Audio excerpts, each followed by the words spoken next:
Pues buenos días a todas y a todos.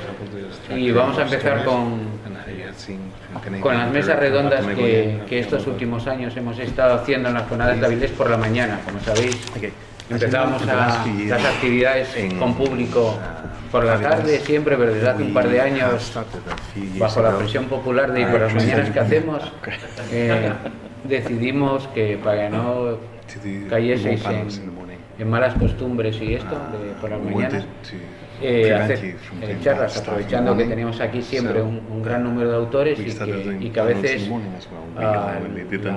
las horas de por la tarde se nos quedan cortos con muchos, y por otro lado para que algunas veces es muy interesante que interactúen y ver cosas en común y cosas que difieren.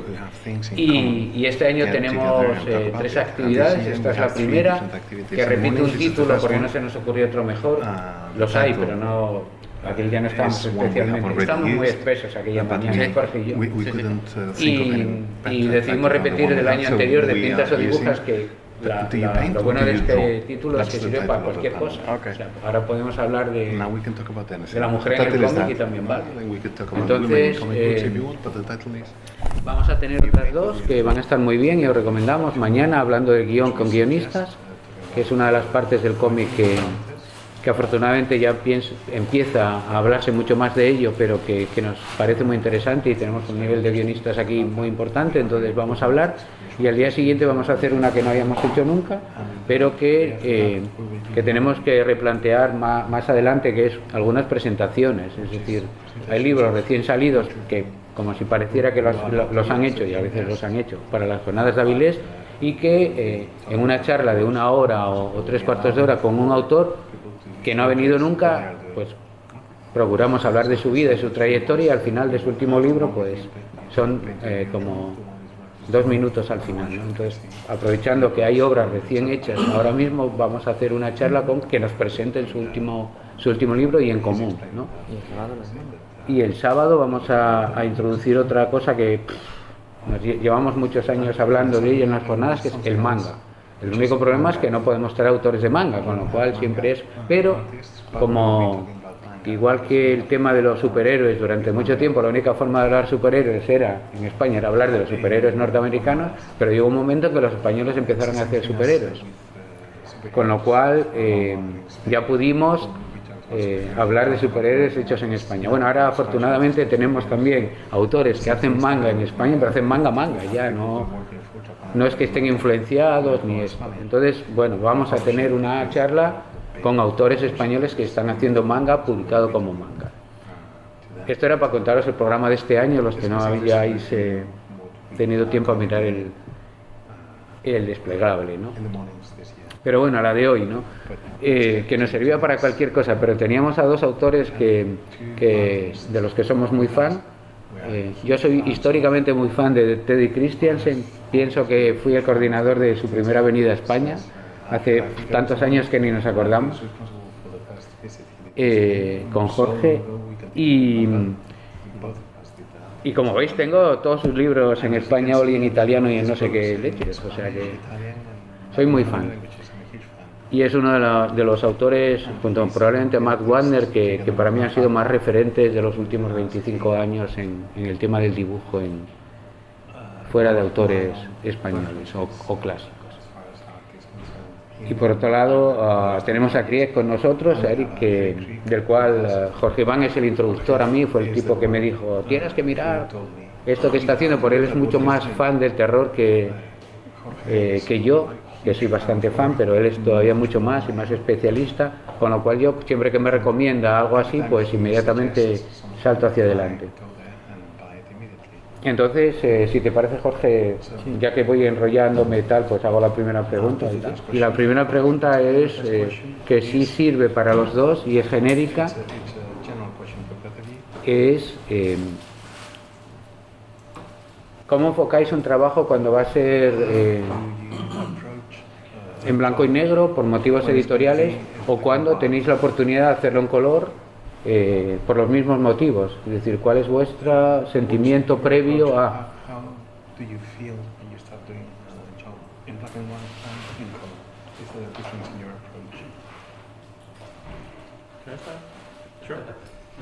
Well, first of all, I see the whole thing. I don't, what you call it, have them as two separate things. I have it all. It's all drawing. It's all for me. It's all drawing. The drawing with the colors or line, but it's all drawing. What we're doing is you're trying to convey an emotion to the reader, and then for me it's always what's the best way to convey this emotion? What do you how do you best approach it? I did one of the stories in House of Secrets was about faults, one of the judges, and it takes place in the Middle Ages, and I had this idea that the Middle Ages were some gritty, dirty, smelly, what do you call it, place. So how would I best get that emotion into the drawings? And I figured if I did work with a dry brush, I would get more dirty work, and hopefully that, you never know if it works, but that's the intention at least, then hopefully the reader will pick up the more dirty feel versus a clean line and you're telling a middle-aged story. So I always start there. I always start with what is it I'm trying to tell? What is it? What's the emotion that I'm going for here? Is it best portrayed in color, or what kind of colors is it, and how should it be painted? How should it be? Should it be delicate? Should it be powerful? Should it be with simple colors? What is the best way to approach the story and an emotion?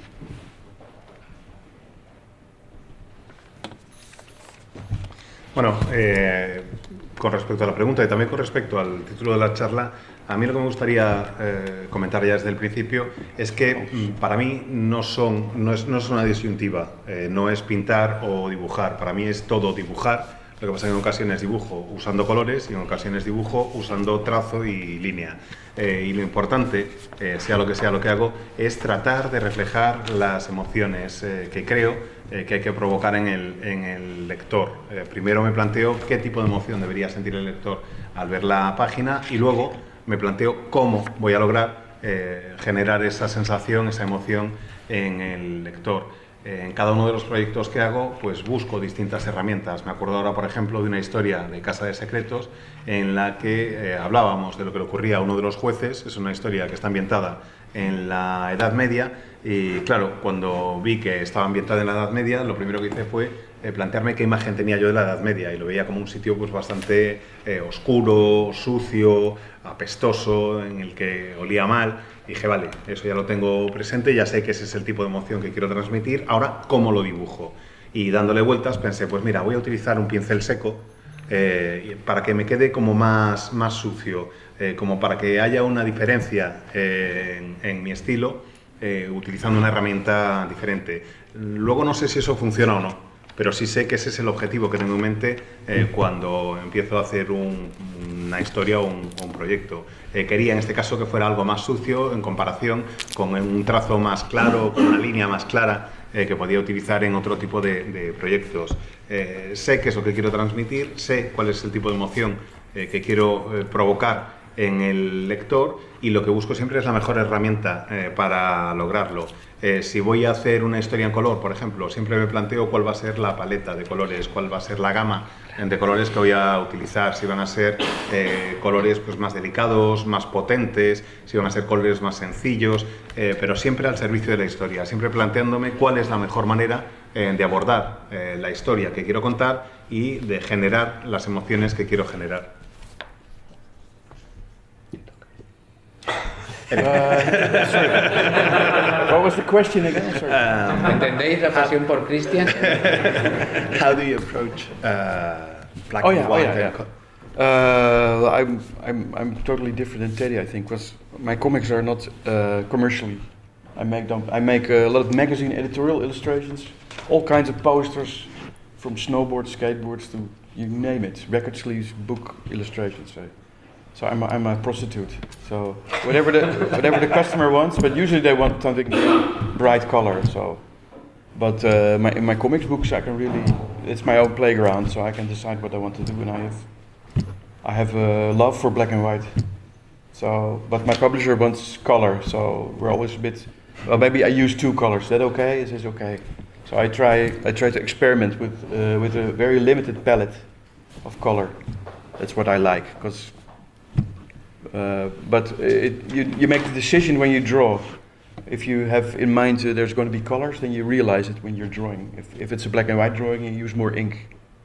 Because I can express everything I want in black and white. I don't actually need color, so it's just a design choice you make before you start drawing. So that's my approach. I'm like Henry Ford, you know. I like every color as long as it's black. But there's no real secret. It's just that's the difference of I have a commercial approach, and comics is that's my playground. So that's my freestyle. But I get a lot of work from people who see my comics, so they influence each other. So when I have a new book out, people call me and they say, "Can you make a drawing? Because I saw your book and I want something exactly like you did in the book." So a lot of illustration work I do, make me something like you did in the Pines. I want that for my book cover. Can you do that? For instance. So that happens. Yo creo que mi enfoque es bastante distinto al de Teddy. Hago muchísima ilustración comercial y para periódicos y revistas. Hago publicidad pues de monopatines, de skate, de snowboard, de todo. Básicamente uso siempre lo que me dicen, o hago siempre lo que me dicen, me prostituyo para lo que me pidan, y que tienen que ser colores brillantes, pues que sean colores brillantes, lo que quieran. Lo que me pida el cliente yo se lo doy. Pero en el caso del cómic es donde hay una cierta diferencia, porque es el patio del recreo para mí. Es donde juego y me lo paso bien y donde hago absolutamente todo lo que quiero. A mí lo que me encanta realmente es trabajar en blanco y negro. Si por mí fuera, no utilizaría ningún tipo de color. Si lo uso es porque el editor siempre me dice en color, en color. Y digo, mira tío, te doy un bitono como mucho y para de contar. Y ahí es donde encontramos el punto de encuentro. Me gusta experimentar siempre con una paleta limitada de colores, y creo que las decisiones artísticas las tomo en el momento de dibujar. Cuando estoy dibujando, de manera natural voy tomando la decisión de cómo va a ser lo que estoy haciendo. Si voy a usar color, me doy cuenta mientras estoy dibujando porque requiero menos tinta. Si va a ser en blanco y negro, necesito mucha más tinta, y eso es según lo voy haciendo. Pero por querer y por gustar, lo que me gusta realmente es el blanco y negro. Un poquito de color a veces si es necesario para el diseño, pero ya está, esa es mi forma de trabajar y de abordar el dibujo. Y yo soy un poco como Henry Ford, al que le gustaban todos los colores, siempre y cuando fueran el negro. Pues eso es lo mismo en mi caso. No hay ningún otro secreto. Básicamente uso el color en ilustración cuando es un trabajo más comercial, y en el mundo del cómic hago lo que quiero y experimento más con la forma de narrar que me gusta. Y de hecho eso me funciona bastante bien, porque hay mucha gente que ve mis cómics y luego se ponen en contacto conmigo y me dicen, oye, me mola lo que has hecho en este libro, quiero que hagas algo semejante para mí. O sea que lo que estoy publicando en cómic me está sirviendo además para conseguir trabajo de ilustración. Por ejemplo, hay gente que después de ver la portada de Pines me ha dicho, me encanta lo que has hecho en Pines, ¿me puedes hacer algo semejante con el mismo estilo para mi novela? Y bueno, pues eso es lo que me pasa. You used a lot more words than I did, I think. Yeah, but you're Dutch, you tend to, be more succinct. Okay. En la parte de dibujas, nos encontramos con Teddy y con Eric, con dos autores que yo creo que mejor han hecho verosímil el dibujo de cosas que solo forman parte del terreno de la imaginación y que incluso imaginárselas es difícil. Por poner un ejemplo, Eric ha adaptado la obra de Lovecraft Lovecraft es un tipo que cuando describía cosas era como de aquella manera. Él te decía, eran unos muebles que no podrían ser utilizados por nadie de este mundo. Eso, claro, pero en realidad no te dice cómo en los muebles, ¿no? Luego hay que hacerlo Una forma. anatomía no humana. Exacto, era una anatomía no humana. Entonces, claro, es muy difícil de darle forma. Y no hablemos, Teddy, con el mundo de los sueños, ¿no? Pues era un paseo por un sueño húmedo, ¿no? Entonces, claro. Bueno, ese se lo imaginaría. Sí, pero bueno, sí. Era pues eso, por ejemplo, pues eran un montón de manos no humanas que salían de un espacio no euclídeo, ¿no? Por ejemplo. Y entonces, claro, me gustaría que nos contaran cuál es el truco, cuál es el recurso, cómo le dan forma a lo que en la descripción original realmente no la tiene y que funcione también y encaje con la idea original. ¿Cómo describirlo en descriptible? ¿Cómo describirlo en descriptible? Well,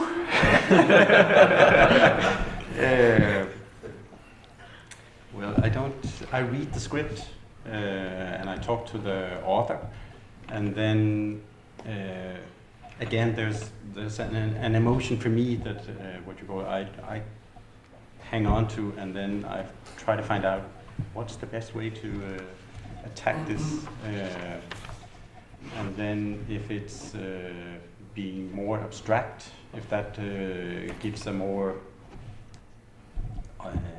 airy feeling, because that's what it needs, the story. I think it's always a matter of trying to find out where should I be concrete.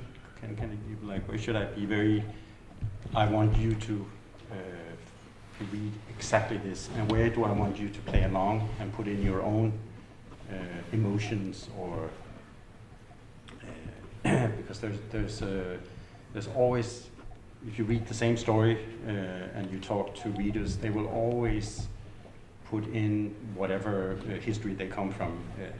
If it's about loss, they will have their own loss of family or whatever, and so you want them to put in those emotions. So you don't want to be too concrete for that aspect. And then there's other things that I want you to feel exactly this. This is my way of hoping that you will feel exactly this. That's how I attack it. Ronald Reagan.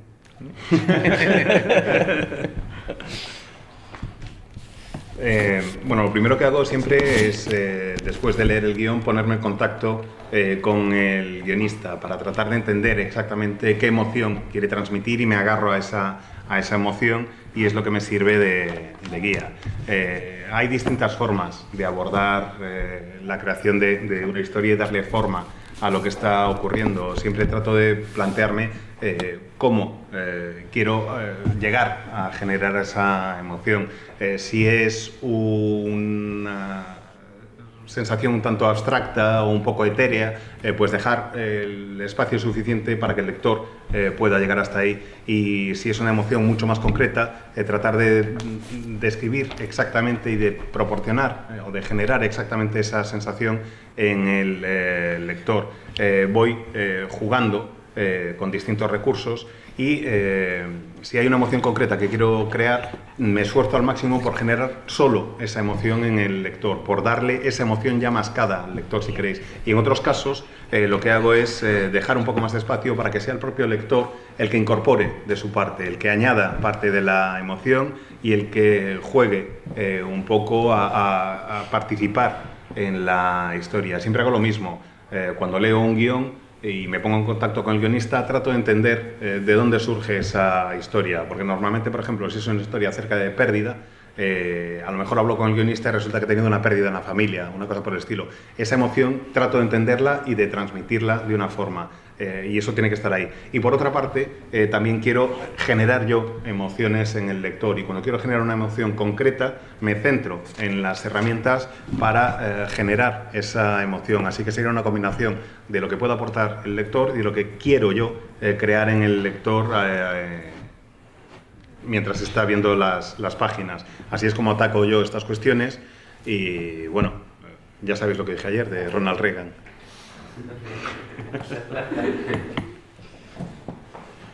Yeah, well, as for me, I'm lucky because Lovecraft's been dead a long time, so he can't say anything about it. So, but I first discovered his work in my teens. I was obsessed by Dungeons and Dragons, and we played it for years. And then I discovered Call of Cthulhu, a role-playing game based on. Because I've never heard of Lovecraft. He's not very well known in Holland. But I was dungeon mastering, and my players didn't really like it. They wanted to kill orcs, but I preferred playing Call of Cthulhu because I thought I still play it actually, still with the same friends, but we're all in our 50s now. But I started making little illustrations for the game, and it sort of stuck with me. And I started out doing superhero a parody, which I did for years. But then I wanted to try something else, so I thought, well, let's do something with Lovecraft, because at the time it was very trendy to do a literal, comics literature version, comics versions of literature. And my publisher said, "Do you have anything we can do?" So and I had the Lovecraft. I decided to do Lovecraft adaptations, and the thing is with the books are already there, so you don't have to try to be exact and very close. You're making a new work of art. So that's the first thing. And the second thing is because Lovecraft uses a lot of words. He's very descriptive, but 95% of all the language you can kick out the door because you don't need it. You have one panel. He needs 5 pages. You have one picture. So you just and the great thing about he was saying that Lovecraft uses a lot of words to describe it. In fact, he describes nothing. He leaves everything wide open. So as a visual artist, it's actually very easy because you can just make up your own monsters. Because they're otherworldly, they're eldritch, but he doesn't describe any detail. He leaves it very vague. So as a visual artist, it's open for interpretation, so it's very easy actually. So what I did, I tried to keep it close to myself and very close to my style of my group playing the game. So all my players really loved the book because they saw themselves in the book. So they really it's a very private thing because it was always a very close group of friends. But I really actually made it for them, actually, to as a sort of expression of love for the work. So it's in that way it's a personal piece.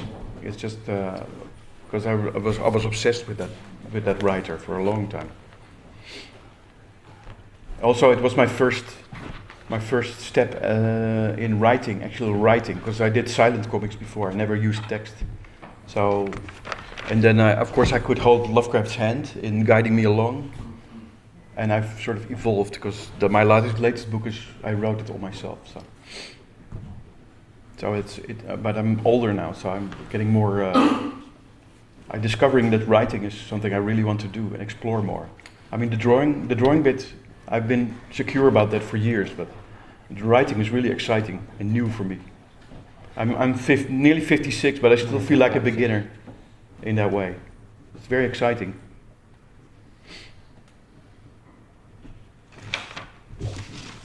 Which eventually means I won't do any adaptations in the future.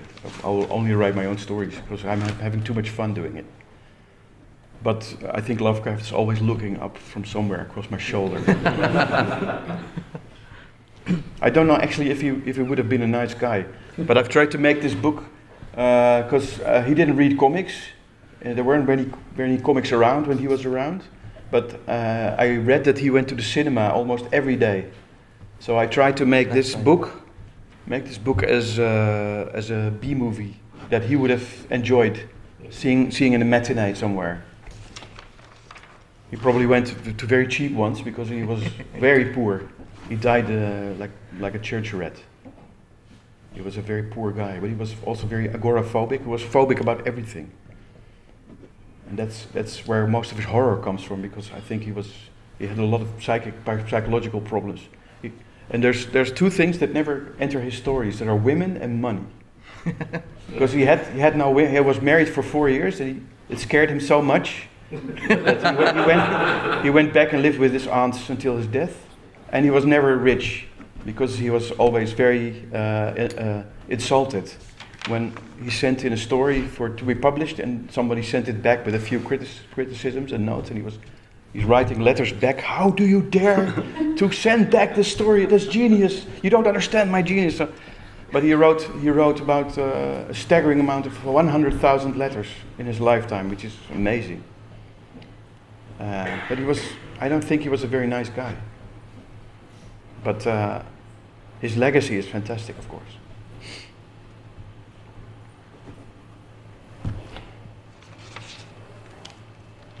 Did I say all that? Yeah.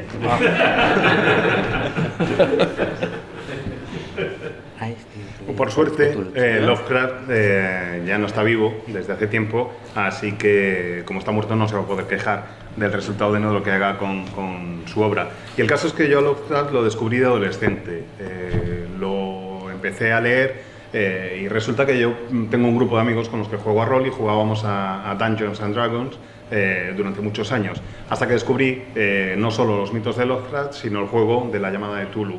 Y claro, a mí me encantaba Lovecraft, me flipaba todo lo que había hecho él como autor, y no es un autor que fuera especialmente conocido en Países Bajos en aquella época, pero desde que lo descubrí me obsesioné con él y empecé a hacer partidas ambientadas en su universo, lo cual supuso un problema para mis jugadores porque ellos lo que querían era matar orcos, y yo en lugar de dejarles matar orcos les llevaba a los mitos de Cthulhu. Seguimos siendo el mismo grupo de amigos, seguimos jugando juntos, aunque ya tenemos 50 y pico tacos, y empecé a hacer ilustraciones ambientadas en el universo de Lovecraft precisamente por las partidas de rol. Se lo pasaba a mis jugadores, que son mis amigos, e iba haciendo ilustraciones basadas en los mitos. Mi primera obra como profesional, o lo primero que yo había hecho como profesional del cómic, era una parodia de superhéroes, y lo estuve haciendo durante muchísimos años. Y cuando me cansé de hacer esa parodia de superhéroes, quería hacer algo distinto, y cuando quise hacer algo distinto recurrí a lo que mejor conocía, lo que ya había ido haciendo ilustraciones durante muchos años, que era Lovecraft. Hubo durante unos años una moda consistente en hacer adaptaciones en cómic de obras literarias, básicamente hacer esas adaptaciones de todo tipo de autores, y cuando surgió esa moda y yo ya estaba cansado de hacer la parodia de superhéroes, mi editor me dijo: oye, ¿tienes algo que puedas hacer? Y me vino inmediatamente a la cabeza Lovecraft. Tuve claro que quería hacer algo basado en las obras de Lovecraft. Además, sabía que no necesitaba ser absolutamente fiel o estar muy cerca del material original, porque estaba haciendo una obra de arte distinta. No era una novela lo que estaba haciendo, sino que estaba haciendo una obra de arte distinta en formato de cómic. Y eso me dio una cierta libertad a la hora de aproximarme al universo Lovecraftiano. Además, Lovecraft era un tipo que utilizaba muchísima verborrea, usaba muchísimas palabras para hacer las descripciones, y en el caso del cómic podía prescindir del 95% de lo que usaba Lovecraft, de las descripciones que hacía, porque básicamente él tenía para describir una escena 5 páginas a lo mejor, y yo no tenía más que una viñeta, una imagen. Así que tiré por la ventana un montón de cosas a la hora de hacer la adaptación. Lovecraft, más o menos como decía Jorge, pues efectivamente hacía muchas descripciones, pero dejaba también muchísima libertad, porque si lo piensas realmente quedaba todo como muy abierto, y eso hacía que para un artista visual fuera muy fácil crear este tipo de universo. Él te habla así de monstruos que no son de este mundo, pero no describe nunca en detalle cómo son esos monstruos. Te habla de los antiguos y demás, pero no te acaba de dar los detalles de cómo son realmente, y eso hace que sea muy fácil el crear tu propia interpretación. Para la hora de crearla, lo que hice fue tratar de aproximar los mitos a mi propio estilo. Creo que en el fondo lo estaba haciendo como una especie de homenaje a mi grupo de jugadores, como una muestra del cariño que les tengo. El que fuera los mitos y el que fuera Lovecraft, pues era una especie de homenaje a todos los años que llevábamos jugando juntos. Es un grupo muy privado, somos los mismos amigos de siempre, es un grupo cerrado, pero cuando vieron el cómic todos se reconocieron en él y reconocieron algunas de las ilustraciones que yo había ido haciendo. Creo que, como digo, pues eso, lo hice en el fondo como una muestra de cariño y además también para dar rienda suelta a una de mis obsesiones personales, que era la obsesión que tenía por Lovecraft, que es un escritor al que he seguido muchísimo durante mucho tiempo. Era además mi primer intento para escribir un guión real. Hasta entonces o un guión con texto, mejor dicho. Hasta entonces lo que había hecho era historieta muda. Y pensé, bueno, si me voy a lanzar a escribir textos y me voy a lanzar a escribir guiones como tal, que mejor que ir de la mano de Lovecraft, que me vaya acompañando y que me ayude a dar los primeros pasos. Y a partir de ahí he ido evolucionando y he ido desarrollando mi estilo como guionista. La última obra que he escrito ya la he escrito yo solo, sin ningún tipo de necesidad de ayuda, y cuanto mayor me hago, más me voy dando cuenta de lo que me apetece ahora es ponerme a escribir guiones. Lo de dibujar llevo haciéndolo un montón de años, me siento bastante seguro y no tengo ningún problema, pero lo de escribir es bastante nuevo para mí. Tengo 56 palos casi y me siento bastante novato. Estoy descubriendo que me emociono al hacer este tipo de historias y que ya no necesito realizar adaptaciones de obras literarias ni de textos escritos por otra persona, sino que puedo ir solo, aunque también es verdad que noto la presencia de Lovecraft rodeándome en todo momento y estoy seguro de que esté donde esté, me está mirando ahí por encima del hombro a ver qué es lo que pasa. Sé que él, Lovecraft, no era un tipo especialmente amable, o al menos es la impresión que tengo. Sé también que no leía cómics, porque en aquella época no estuviera demasiados, pero sí sé que iba al cine casi cada día, así que me imaginé el proyecto de Lovecraft como si fuera una peli de serie B que estaba haciendo para el autor, algo que hubiera podido disfrutar él en las sesiones matinales de cine a las que iba. Bueno, lo de que era una sesión matinal me lo imagino yo, porque un tipo bastante agarrado, no tenía ni un duro, y supongo que iba a las matinales, que seguramente le saldrían lo más baratas, vamos, que serían las más baratas. Era pobre de solemnidad, más pobre que una rata de iglesia cuando murió. Y además encima era un tipo que era bastante agorafóbico, que tenía miedo a un montón de cosas y un montón de problemas psicológicos. Y hay dos cosas que jamás han aparecido en la obra de Lovecraft: ni mujeres ni dinero. Creo que él estuvo casado durante 4 años, me imagino que esa experiencia es lo que le aterró tanto que decidió no volver a incluir a una mujer en su obra. Sé que después de divorciarse, de separarse de su mujer, volvió a vivir con sus tías hasta que murió y nunca tuvo un chavo en la cartera, estaba realmente, vamos, sin blanca. Y sé también que era un tipo que se sentía insultado con bastante facilidad, que cuando enviaba un relato para que se lo publicaran, cuando se lo rechazaban, él escribía cartas iracundas diciendo: «¿Pero cómo te atreves? No entiendes mi genio, soy un incomprendido, soy un auténtico maestro y no te das ni cuenta». En fin, sé que escribió durante su vida más de 100.000 cartas, que si lo pensáis realmente es un volumen de correspondencia absolutamente extraordinario. Y aunque sé que no era un tipo muy agradable y ni nada simpático, estaréis de acuerdo conmigo en que el legado y la herencia que nos ha dejado es absolutamente fantástica. I will try to give a shorter answer next time.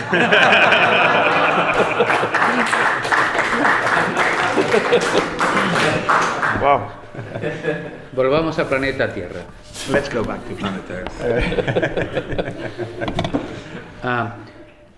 Por ejemplo, en el caso de Teddy, y luego hago una que tiene que ver con lo que estábamos comentando.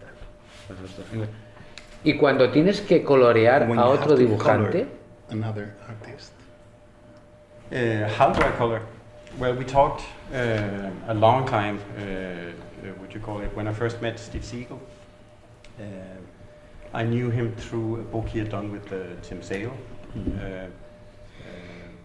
And Tim Sale had this European approach to drawing comics that immediately appealed to me because I was growing up with European comics.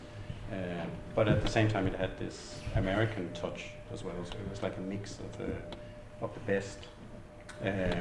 So we talked, when we met first time, we constantly talked about that we should try to do something together, and eventually we got to work together on a book that, the only comic that Dinah Schutz, the editor on the Grendel, got to write. And Tim, he works the same as I do. I always try to do, when I do line work, I always want the color to be indicating light sources. And I like the, what you call it, the color white. because which many don't consider a color, but it's a very important color in portraying light.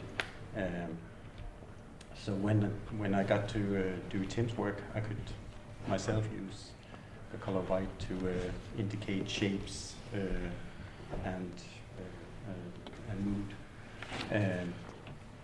And I like that. If I may give not as long as Eric, but I like the way that I work in animation. In animation, you work even more than we do with comics with the way colors work in manipulating the viewer. So if I give an example, is in Kung Fu Panda, when the villain is first introduced, he's portrayed in blue light. Mm-hmm. He's always, every time you see him, he's in shadow. He always has this cast of blue color about him.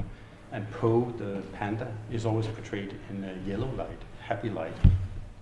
And after when you're watching a couple of scenes, you immediately react to those colors. So you know if there's the color blue, there's some sort of danger. Even however they put it in, as a viewer, you put in yellow as happy, blue as danger. So in the end scene, when they have Po and the villain fighting, you have equal amount of yellow and blue in the screen. And then as Po slowly is winning, you get more and more yellow until yellow light is overtaking most of the screen. And I like that manipulation. In Pixar's Up, they do the same, but with not with the light, but with shapes. So when the old man is Carl, when he's walking with this kid, what do you call it, carrying the house, all the shapes, he's this resistant old stubborn man, and even his nails are square, he's shaped square, his glasses are square, and the boy is round, which is embracing, open. And then they use those shapes in the background. So if you look at the landscape that they walk in, they have these various sharp cliffs. And then slowly in this walk, Carl is opening up and getting more and more human. And the shapes are getting rounder in the background. And then they hit the point where he gets stubborn again, and then you're back to sharp shapes. I love this way of working. That's through color and through shapes, which is storytelling. I love storytelling. Y tiene una segunda parte la pregunta. ¿Y cuando te colorea otro colorista? Say again. ¿Que traduzca la segunda y traduzco esto? ¿Traduzco Casi esta mejor, respuesta o qué? Mejor todas juntas, ¿no? Quiero decir, responde a esta, que es la contra esta. ¿O qué preferís que responda? Bueno, como veas. Vale. Da igual. Sí, así es.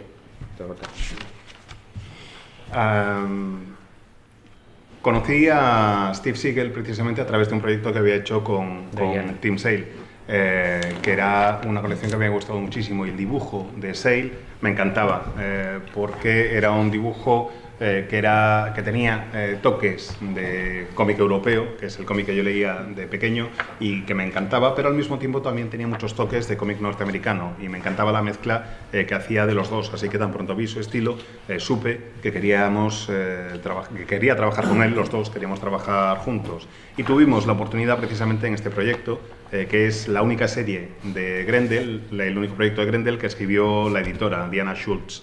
Queríamos trabajar juntos, y esta fue la oportunidad idónea para hacerlo, porque además Tim y yo teníamos la misma forma de trabajar. A los dos nos gusta mucho la línea, y a mí me gusta mucho también utilizar el color para indicar sobre todo la luz, para mostrar cuáles son los puntos de luz en la escena, y uno de los colores que más me gusta para eso es el blanco, que sé que hay gente que no lo considera ni un color, pero para mí es muy importante a la hora de reflejar la luz y las formas. En el caso de la colaboración con Tim, el blanco me servía mucho para ayudar precisamente a acentuar y a presentar las formas, y también para dar el tono a la escena que yo quería dar para contar exactamente la historia como quería contarla. Aparte de trabajar en el mundo del cómic, también he trabajado mucho en animación. Y si en el cómic el color es importante, en la animación lo es mucho más, incluso a la hora de manipular al espectador hasta cierto punto. Y os voy a dar una serie de ejemplos. En la peli de Kung Fu Panda, cuando presentan al malo por primera vez, lo presentan con una luz de color azulado. El azul es el tono que se asocia con el malo, que siempre aparece entre las sombras, siempre hay un tono azul que le rodea. Y en cambio Po, el protagonista, aparece siempre con una luz amarilla, una luz más cálida, una luz más amable, si queréis. En las escenas, cada vez que aparece uno de los personajes, se acentúa el uso de uno de los dos colores y el espectador, de manera inconsciente, reacciona al cabo de un par de escenas a la presencia de esos colores y asocia el azul o el tono azulado con algún tipo de peligro inminente, aunque no sepa de qué tipo, y el amarillo con algo cálido, con algo amable. Es decir, ya se ha generado una asociación inmediata entre azul, peligro, y amarillo, calidez. En la lucha, en la pelea final de la peli, Po y el malo están a punto de empezar a pelearse y en ese momento hay un reparto al 50% de azul y de amarillo en la escena. Están los dos colores exactamente con el mismo peso. Y según Po va ganando la pelea, el amarillo va predominando hasta lograr que prácticamente desaparezca de todo el azul. Y a mí me encanta ese tipo de manipulación y utilizar el color para ese tipo de juegos con el espectador. E incluso, no solo el color, sino también las formas. En Up, la peli de Pixar, la forma es muy importante para cómo se desarrolle, para contar la historia. Carl, el anciano, que es uno de los protagonistas, pues tiene una forma muy concreta y esa forma marca parte de su carácter. Y cuando va caminando con el niño y llevan la casa arrastrándola y demás, las formas están contando parte de la historia. Al principio, a Carl lo vemos realmente como una cabeza cuadrada, las uñas son cuadradas, las gafas son cuadradas, es un tipo muy terco, muy reacio a cambiar y demás. Mientras tanto, el niño es una forma mucho más redondeada, mucho más abierta, y el fondo que se ve mientras van caminando los dos, el paisaje refleja precisamente el carácter de cada uno y cuál es la evolución. Al principio van caminando por unos acantilados y desfiladeros que son como muy agudos, como unas formas muy cuadradas. O con mucho ángulo, mejor dicho, y según Carl se va abriendo y se va haciendo cada vez más humano, las formas en el fondo son cada vez más redondeadas, hasta que de repente llega un momento en el que Carl vuelve a ponerse terco y vuelve a recuperar su carácter original y de nuevo nos encontramos con esos ángulos tan agudos. Me parece fantástico que se utilice el color y la forma para contar una historia, porque en el fondo eso es una herramienta narrativa, eso es la narración y eso es lo que me encanta. Y la segunda parte de la pregunta es ¿cómo se siente? Esto es, la idea es, ¿tú coloreas a otro dibujante? Era la primera. La primera era. Y la segunda es cuando te colorea otro colorista tus dibujos. How do you feel when someone colors your art? Oh, I don't like when people color me. Short answer. Very good. Yeah, good one. Otherwise we get an epic lecture from him. Yeah. No me gusta cuando me colorea otra persona. Como es amigo nuestro Villarrubia, se lo diremos. Since José Villarrubia is our friend, we'll tell him. Don't. No. Y esta, en realidad, Sí. esta es una pregunta que... Esto es otro trabajo de Teddy, que en realidad es una de las formas en que trabaja... This is, you see a comparison, this is another work by Teddy. Dos colores también es color. Two colors is color. You know, just using two colors is color. Absolutely. Of course. Él también trabaja en color realmente. So you also work in color. Yeah, I never denied I did. nunca he dicho que no lo hiciera. No, but I try to use a limited palette. I'm completely with Teddy here. It's a graphic storytelling. Making comics is nothing more than making an agreement with your audience. But I don't like to use captions like yesterday or that night or last month. You know, I want everything to. You set the first few pages. You make the rules, and then the rest of the book the audience follows your rules. So when it's red, we know that we're not in the same time frame. We're in a dream or in a vision or in a memory. So that's the way I use color. Because it's all in blue, and then when it's red, you know, oh, we're in a dream or in a vision. So I don't have to write that in text.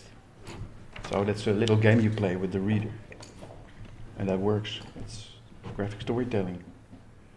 I like to use as little text as needed. Only dialogue. I try to keep it short. Nunca he negado que utilice el color. Lo que sí trato de hacer es usar una paleta de colores bastante limitada. Y aquí estoy totalmente de acuerdo con Teddy. Para mí eso es narrativa gráfica. Creo que llegas a un acuerdo con tu lector, con tu público, cuando le presentas el cómic. A mí, por ejemplo, no me gusta nada utilizar lo de anoche o ayer o hace unos meses, ¿sabes? Poner eso como texto. Creo que en las primeras páginas de la obra tú le presentas al lector una propuesta y cuando llegas a un acuerdo el lector ya luego sabe cuáles son las normas y te sigue las normas que tú has fijado en la obra. En ese caso en concreto, por ejemplo, el rojo indica que estamos en un momento temporal distinto, o que es un sueño, o que es una visión o un recuerdo. Todo el tono predominante en el resto de la obra es azul, pero cuando surge el rojo, el lector entiende que es un sueño, una visión o un recuerdo. Es una especie de juego en el que entras con tus lectores. Y a mí me encanta. Me parece que en eso consiste precisamente la narrativa gráfica y trato de usar el menor texto posible, limitándome casi exclusivamente a los diálogos. That was short. No sé, Que es muy interesante, ¿no? Sí, sí. Sustituir texto por color. You use color instead of text. That's really interesting. I think comics are a unique medium that way. You can. I mean, a lot of comics have a lot of text, but I never read them, even as a child. I love Blueberry, but I skipped through it because there were these huge balloons, which I actually hated as a child, and actually I still hate them. Because that's what's unique about comics. It's a visual medium. So I tried in my stories I write the story, but I get rid of text, more text, and then my test readers also say this is too much text. Well, especially with this one, it's a historical novel, so I did a lot of research, and the problem is that you want all that iceberg. I like to see a story as an iceberg. But you show readers only the tip of the iceberg.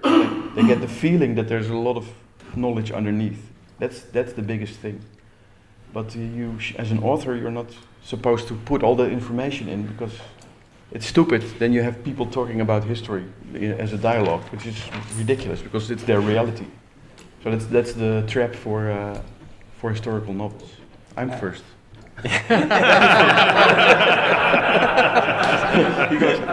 So that's the way. I mean, I'm not saying about other artists. That's the way I like it. So I also like movies with very little dialogue. It's just visual medium. It makes it so beautiful. But that's merely my personal taste. Es que en ese sentido los cómics son un medio total y absolutamente único. A mí me encantaba Blueberry de pequeño, pero cuando me lo leía normalmente llegaba a los bocadillos y me lo saltaba. Lo odiaba encontrarme con esos pedazos bocadillos llenos de texto. Lo odiaba entonces y lo odio ahora. Creo que lo que hace único al cómic es que es un medio absolutamente visual. Yo cuando escribo el guión, sí, escribo el guión entero, pero luego me trato de librar de todo el texto, quitar de en medio todo lo que pueda. En el caso de Exiliado es una novela de carácter histórico y ha habido un proceso de documentación muy exhaustivo por mi parte, pero quiero que eso sea como una especie de iceberg, que el lector solo vea la punta del iceberg y que el proceso de documentación sea todo lo que está por debajo de la superficie, que no se dé cuenta, que no se incluya.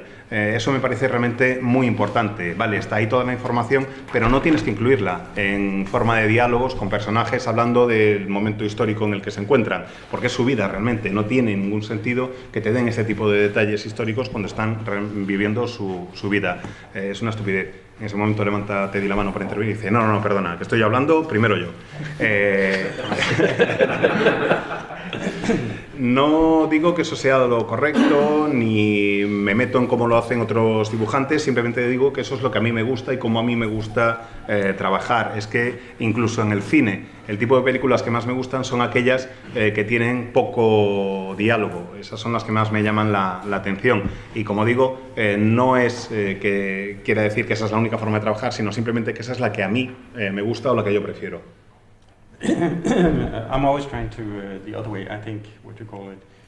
For me, it's a mix of words and images, and you have to find that balance where does the word tell the story and where does the image tell the story. I worked on some books with a English author where we've been trying to, even though I've made a picture for it, we've been trying to pull out the image to see.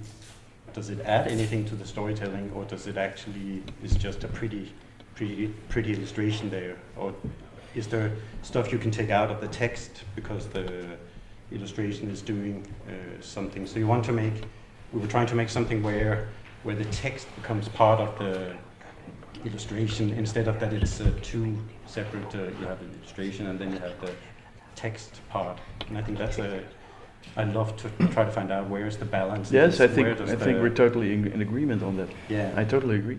Sometimes it's just the text is just too much. It's describing what you see. Yeah, I'm always so out with that. I show, don't tell. That's my motto. Yeah, but I totally agree. You can lose all the descriptions because you show, but.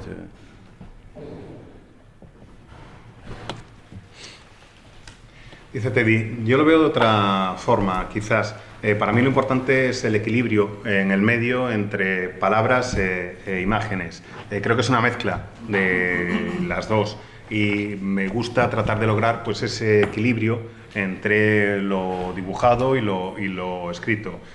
He colaborado con un autor danés en los últimos años haciendo ilustraciones para sus libros y siempre hacemos un ejercicio que es ver si funciona, cómo funciona, mejor dicho, el libro sin las imágenes y con ellas, ver si la ilustración añade algo a la historia que se está contando o si simplemente es algo que está ahí puesto para que quede bonito. Y el ejercicio al revés también, si funciona el texto solo, si le quitamos la ilustración. Me gusta cuando la historia la cuentan entre los dos, entre el texto y la ilustración. No los concibo por separado, sino que lo que me gusta es encontrar algo que esté en perfecta armonía, que esté en perfecto equilibrio. Y dice Eric, sí, en ese sentido estoy totalmente de acuerdo. Lo que pasa es que a veces nos encontramos con que hay textos que son demasiado descriptivos. Yo creo que si la imagen lo cuenta ya, no hace falta que lo describas con el texto. Mi lema es siempre mostrar, no contar. Y eso es lo que trato de hacer. Si podemos librarnos de las descripciones, pues perfecto, mostrémoslo, no lo describamos. Sí, claro. Al margen de que quería hablaros de este libro, es que ayer no pude estar en la charla porque Germán y Jorge se dedican a, cuando yo quiero presentar una charla, decir, no, esa no la presentas. to talk to you about this book about genius. The thing here is that y este es el mejor libro extranjero que yo leí el año pasado. Bueno, la temporada pasada, no sé, los meses. So they always kick me out. And this is for me the best foreign book I read last year. Hasta que no vino Teddy no paré, o sea que... I wanted to have Teddy this year, so... No obstante, anyway, os vamos a dejar hacer una pregunta, saltándonos la máxima de Jorge y mía de nunca dejes preguntar al público, que no queremos conocer más vidas que la nuestra. Así que si alguien tiene una pregunta que hacer sin introducción previa... Vale, pues como vemos que no. Durante estos días ha hablado, por ejemplo, de que el color sustituye cuando se hace una obra de terror, por ejemplo, a la música, a esa forma de llevar la emoción del lector con la música. También se ha hablado, por ejemplo, ahora hace un rato, de que puede servir para marcar cuando algo es un sueño, cuando algo es pues un recuerdo, cuando algo es una ensoñación.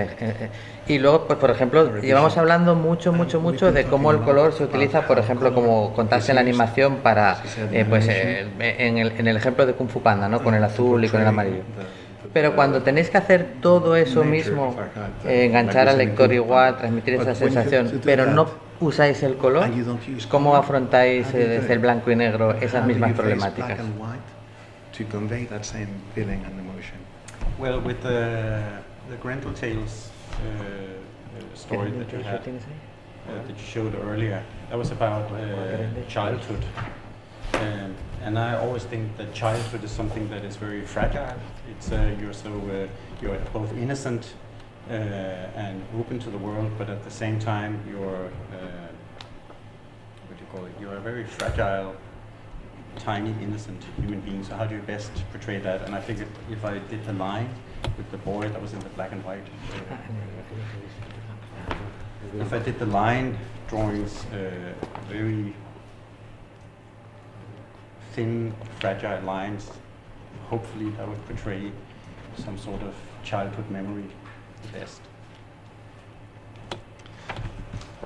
Pues por ejemplo, en el caso de Grendel Tales, de este cómic que estabais mostrando antes, es un cómic centrado en un protagonista que está en la infancia, que es un niño. La infancia es una época en la que somos extraordinariamente frágiles. Es verdad que somos inocentes, que estamos abiertos al mundo, pero al mismo tiempo somos muy frágiles y somos pequeños. Y yo quise reflejar esa sensación simplemente con el trazo, con el tipo de línea que estaba utilizando. Es verdad que es en blanco y negro, pero intenté que fuera una línea, un trazo muy fino, muy delicado, para transmitir esa sensación de fragilidad que creo que acompaña a la infancia. And in your case, what was the question? Black again? and white. yeah. How do I use different time frames in black and white without using Yeah, color? how do you- ¿Cómo if es el you don't have- seguimiento? if you There's don't several have- tricks. I think in this book I used different borders. When it's a memory, I didn't draw borders. So for instance, this you see soft borders. So then you see it's a memory, or he's telling a story. So this is a hard border. So this is the actual time frame. Then he's telling us, and these are soft borders. So you know, oh, okay, that's a story within a story. So that's Y poco texto, just a como trick, podéis ver. graphic trick, easy. Pues en este caso, por ejemplo, en este proyecto, lo que hice fue jugar con los bordes de las viñetas. Si era un recuerdo, eran viñetas sin borde o con borde suave, si queréis, o blando, por así decirlo. Así queda claro que es una historia dentro de una historia o que es un recuerdo, pero hay varios trucos para hacerlo también. Pues vamos a dar la oportunidad de que hagáis la pregunta, pero inmediatamente, como no la tengáis, ya. Vale. Sin introducción previa. Me gustaría saber I'd like to know. en qué punto habéis llegado en alguna de vuestras obras a querer jugar con el medio, pero teniendo que adaptaros a querer contar una historia. Okay. ¿Cuál ha sido vuestro límite? Quiero intentar algo When you're nuevo, doing a o me project, centro en lo que tengo que hacer. how do you find the balance? To which extent have you decided this is what I want to do with the media, with comic books, an experiment, and at the same time you have to hold back because you have a story to tell. What has been, the process and the Teddy or me? how far have you, for both of you? Teddy how goes far first. have you gone? Well, I've been lucky that I worked with a writer who understands what it is I want to do with the medium. And he's always, in every project we've done, he's always put in stuff. He knows that after 10 pages of people having a conversation, I need to do something to not go mentally insane. So he's always put in something that will challenge me or let me play, let me go bananas, and then I can go back and draw talking faces again. So it's if the writer understands how you work, that's the perfect collaboration, that you know what how you work best. En mi caso, he tenido la enorme suerte de trabajar sobre todo con un guionista que entiende perfectamente lo que yo quiero hacer con el medio. sabe exactamente lo que quiero y lo que necesito. Me puede mandar en un proyecto pues un guión para que sean 10 páginas de diálogo, pero sabe que a las 10 páginas de diálogo de personas charlando yo necesito hacer algo, porque si no me vuelvo absolutamente loco. Entonces me plantea algún tipo de reto en el guión y me deja jugar antes de que me vuelva chalado del todo. No me importa hacerlo de los gustos parlantes, pero sí necesito hacer algo distinto después de unas cuantas páginas y por suerte trabajo con un guionista que entiende perfectamente lo que necesito y el que lo entienda y el que me permita experimentar pues es una muestra de la colaboración perfecta que tenemos. For me, it's I always have somewhere in my head a stack of ideas like this size, but I always have to choose. It can, I don't know where it comes from. Maybe I see a movie or I see just a scene, and I think, wow, that is a great idea. I want to draw that. It usually starts with one scene or an image I have in my head, and then then I put a lot of attention on making characters. Because I think every story starts with a character, and then I break them, because I think happy people are very boring, so I take something away from my characters, and then I have motive, and then the story it just happens. Because I think everybody who is a writer here will tell you the same. When you have a good character, you don't have to write anything, just the characters make their own. You just have to make up a situation and decide how the character is going to react to the situation. But I always try to break my characters, because then they have motivation, and then they want to go from A to B. That's the main approach for me. So then the story just happens. I have no influence on it. It just happens.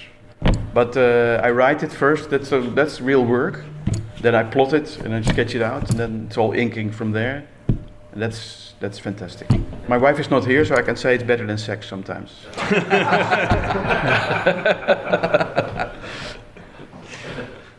She will probably agree, but...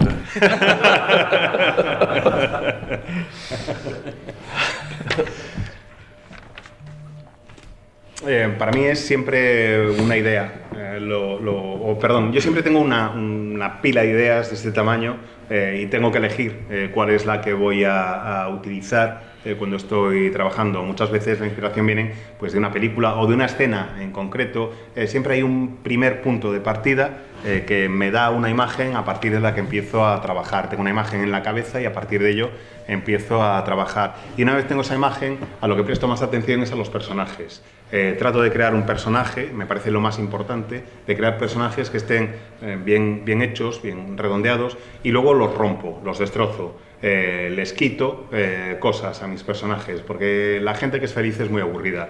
Así que lo que intento es pues ver cuál es mi personaje, cómo se encuentra, y después quitarle algo, y a partir de ahí ya tengo el motivo para que el personaje actúe y la historia se desarrolla prácticamente sola. Ya tengo casi el guión, lo que hago es simplemente, si el personaje está bien construido, pues yo creo que muchos guionistas estarán de acuerdo conmigo en que teniendo eso como punto de partida no necesitas mucho más, porque pones al personaje en una situación y es el propio personaje el que te va contando cómo se va a ir desarrollando la historia. Eso es lo que siempre trato de hacer. Rompo a mis personajes, les quito algo, ya tengo el motivo que les quiera hacer ir de A a B y con eso ya está. Luego lo que intento es que la historia se vaya sucediendo con naturalidad. Lo primero que hago es escribir el argumento, después voy abocetando y luego hago el dibujo. Y como mi mujer no está aquí, puedo decir sin miedo que en ocasiones ese proceso es mejor que el sexo. Y bueno, yo creo que además que ella estará de acuerdo conmigo y todo. Pues ya... The wonderful thing, like Eric says, is you never know where the ideas come from or when they will come.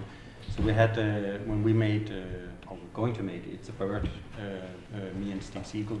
Steve was visiting me in Copenhagen, and it was like late, and we were going to bed, and then he went to the toilet.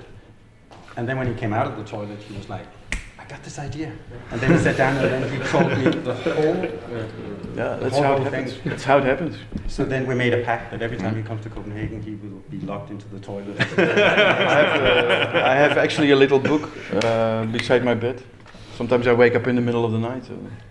I was, this is fucking idea. And then, because when I wake up the next morning, I had this idea, but I forgot it. So now I have to write it down. It could be the middle of the night, like 3 o'clock, and I write it down. What did I write? Oh, yeah. Then it's weird. What happens when you're having when you're not working? It doesn't work to have a piece of paper and just sit in front of it. That's killing. Yeah. So you have to take a walk or take a shower, do something else. Because of my health, I take incredibly long walks now. So I find that's an incredible good way of making up a whole graphic novel. When you're walking for 2 hours, you have this whole graphic novel in your head. And you want to keep it there. Just don't talk to me, please. Don't talk to me. Then I have to write it down. It's usually never as good as it was in my head, but you never know when it happens. It's always running. Sometimes very annoying, but you can't stop it. Dice Teddy, pues estoy totalmente de acuerdo con una de las cosas que decía Eric, y es que nunca sabes de dónde van a surgir las ideas ni cuándo van a surgir las ideas. En el caso de Es un pájaro, por ejemplo, había venido Steve Siegel de visita a Copenhague, nos íbamos a acostar ya porque era tarde, de repente dijo, bueno, voy un momento al baño, y cuando salió del lavabo, me dijo, he tenido una idea, está todo perfecto, y me contó todo el guión de Es un pájaro, así que llegamos a un acuerdo. Ahora cada vez que viene a Copenhague le tengo que encerrar en el lavabo para que tenga ideas. Y dice Eric, sí, es que efectivamente nunca sabes cuándo te van a surgir las ideas. Yo de hecho tengo una libretita al lado de mi mesita, al lado de la cama, en la mesita de noche, porque a veces me despierto en mitad de la noche y tengo una idea y la tengo que escribir, porque otras veces he pensado, qué buena idea, mañana me acordaré, y siempre se me olvida. Ahora lo que hago es escribirla y a veces a mí digo, ¿qué puse aquí? Sí, ya me acuerdo. Una vez la anoto. Es raro, pero eso sucede. Si no lo apunto, estoy muerto, porque se me ha ido la idea seguro. Tienes que hacer algo distinto también, no puedes sentarte delante de la página en blanco así y decir, voy a tener una idea, porque así no funciona. Hay que hacer algo diferente. Por ejemplo, me voy a dar un paseo o me estoy duchando y de repente es cuando se me ocurre. Ahora, por motivos de salud, doy paseos larguísimos, y en un paseo de 2 horas soy capaz de tener en mente la idea completa para toda una novela gráfica, la tengo en la cabeza. De hecho, mientras voy caminando voy pensando en eso, y cuando llego a casa digo, no me hables, que lo tengo que escribir antes de que se me vaya. Así es como me funciona. Se me pone algo en la cabeza, no sé exactamente de dónde surge, y la verdad es que está muy bien el proceso, aunque en ocasiones puede llegar a resultar un tanto frustrante. I want to add one more thing. If I walk with somebody, with a friend, and I tell him the story, it's even better, because then it becomes alive, and that's also a good way of writing. I tell somebody the whole story from my head. I just make it up as I go along, but then I find the story beat and the rhythm.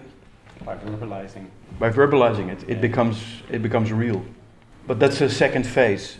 So I made up the idea, but then I tell my wife or a friend when I'm walking, a long walk, maybe 2-3 hours, and then I tell the entire novel, and then they say, okay, sounds like fun. When is it finished?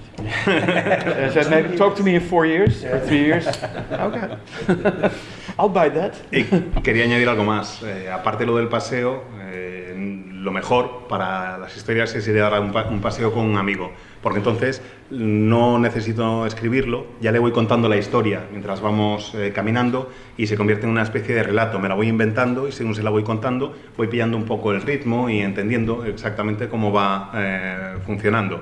Dice Teddy, o sea, verbalizarlo, ¿no? Y dice Eric, pues sí, lo de ponerlo en palabras, lo de verbalizarlo, me va muy bien para convertirlo en algo que ya es, en cierta forma, real. Pero eso sería como una especie de segunda fase. Si me voy a dar un paseo con un amigo, con mi mujer, y les cuento la historia, me dicen, mira, suena bien, ¿cuándo lo vas a acabar? Y digo, pues mira, hablamos en 2 o 3 años, a ver qué pasa.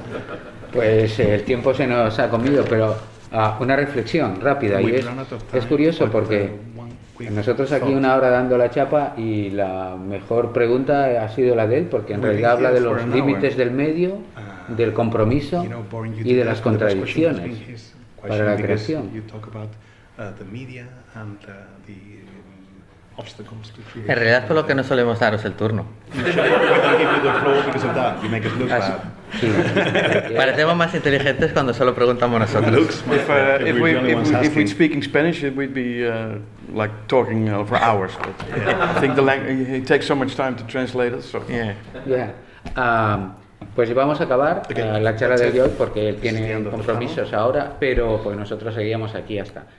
Y lo vamos a hacer recomendando un libro cada uno de nosotros de ellos. Suggesting each one of us Eh, a book by one of you. Yo voy a recomendar, si tuviera que recomendar un libro para que os compraseis en estas jornadas y tal, o al día de hoy, yo diría que el genio. Varias cosas. Yo le estuve dando la chapa a Vicente hasta que lo publicó en español. Yeah, Lo cual ya- it's originally in Tal. English. Y en segundo lugar me parece una obra extraordinaria, I think it's an que extraordinary habla de un book. físico y habla de una familia It y talks habla de about cosas family, que talks about physics, también un poco de eso, ¿no? de la vida. and about Y life. me parece que bueno, daría para que estuviéramos hablando And Ted we y could be yo talking about, sobre cómo lo hizo, el ordenador, no ordenador, colores, directos, bla, bla, bla, todo eso de lo que no vamos a hablar. Si yo me comprase hoy un libro, solo tuviera, no sé cuánto cuesta, pues la suerte es que me compré el americano y entonces ahora este me lo han regalado. 20 years. Pero no sé lo que cuesta. Cueste lo que cueste, van a ser los 20 euros mejor invertidos o lo que sea que vais a tener hoy. Así que os lo recomiendo encarecidamente y si no os gusta le echáis la culpa al editor. Buying it. And if you don't like it, the blame is on the publisher.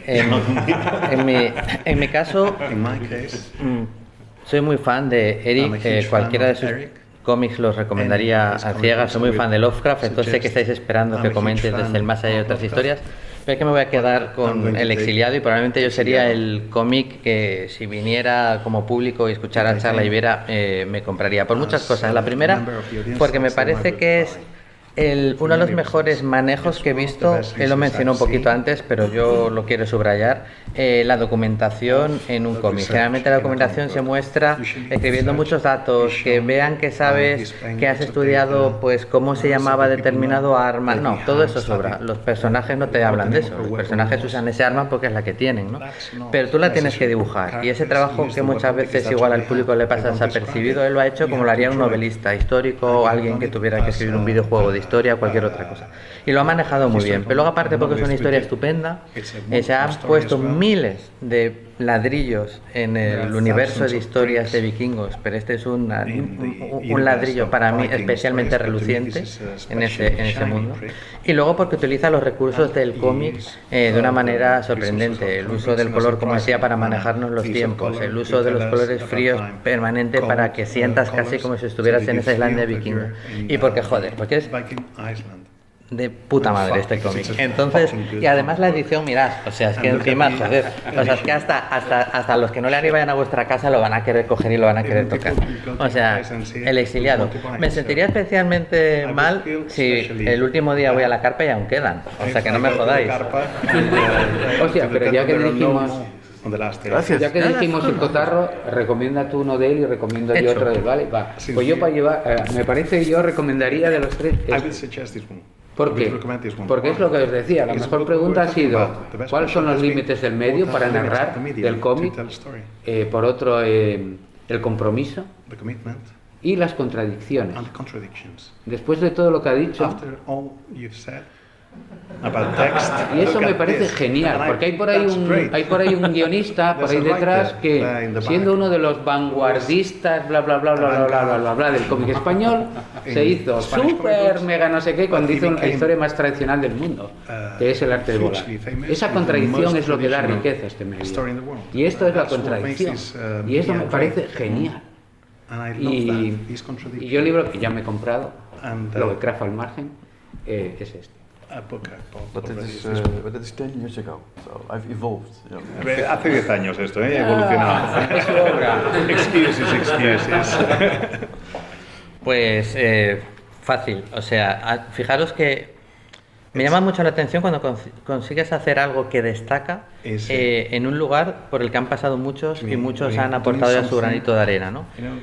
Porque puedes quedarte en algo pues convencional, en una historia que está bien, pero algo que dentro de alguien de quien se han contado un millón de historias, como es el personaje de Superman, cuando hagas una lista en tu cabeza de las historias que más te han marcado, de las historias que más te han llamado la atención y que realmente destacan entre el resto, eso es porque tiene algo. Eso es algo de magia que hay ahí.